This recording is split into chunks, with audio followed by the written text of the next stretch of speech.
न उगा न डूबा ग्रहण छा गया जग जगाने से डूबो किया करते जान का जान अरे कहा हो अरे ढोली के साथ वाला जान कहल मुंह से कही हो क्यों बनाते हो रेत का महल एक दिन खुद ही मिट जाओगे क्यों बनाते हो रेत का महल एक दिन खुद ही मिट जाओगे आज कहते हो ये नंदिनी से प्यार है कल तक नाम तक भूल जाओगे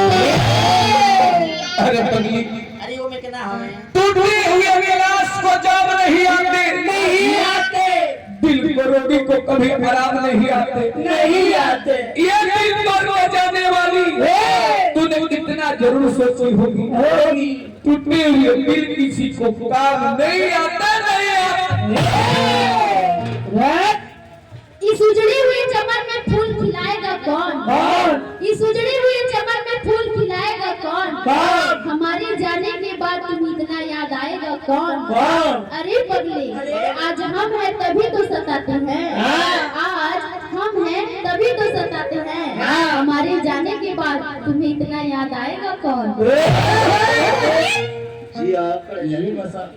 बड़े बड़े टिकट देती है नंबर कर देती है तो याद करने देती देखा गांव के गीत धारा का सुनाव तो निकल कर दिया छे गांव के गीत धारा सुनाव तो निकल कर दिया भाई का देखो ले वाला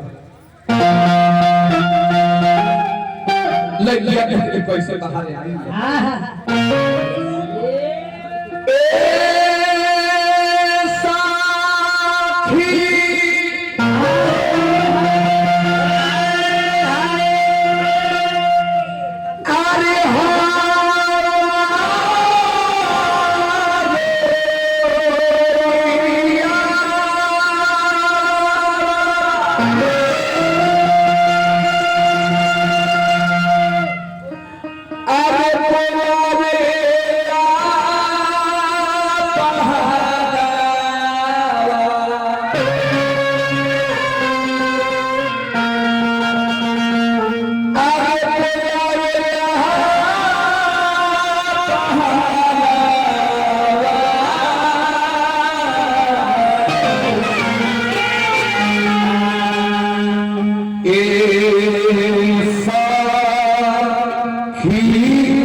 अरे बोल